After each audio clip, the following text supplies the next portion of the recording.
de l'État. Madame Brocard, pour le groupe Les Démocrates.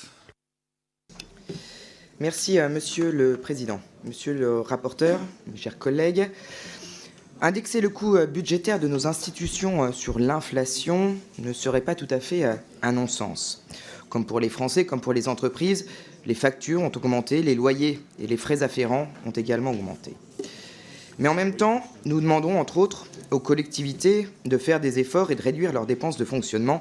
Il est alors logique que nous donnions l'exemple et que le Sénat et la présidence de la République également.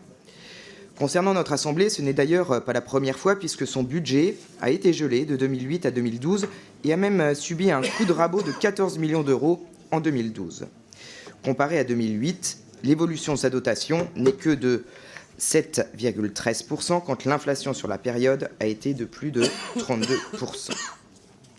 Alors, en parcourant les amendements déposés en commission des finances, je dois reconnaître que j'étais d'ailleurs assez amusé de voir que c'était nos collègues de gauche qui proposent, à contrario de tous les autres groupes, d'augmenter très conséquemment le budget de notre Assemblée. Un point que je tiens à rappeler et que j'aime évoquer quand j'interviens, entre autres, dans les écoles et les collèges.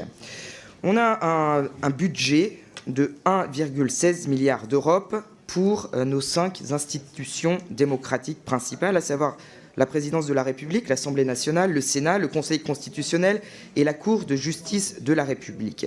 Si on rapporte ce budget de 1,16 milliard d'euros à notre population, au final, notre démocratie, qui n'a pas de prix, a un coût, et ce coût, il est de 1,40 € par mois par Français, c'est-à-dire le coût d'un café. Je pense qu'il faut qu'on préserve évidemment cela.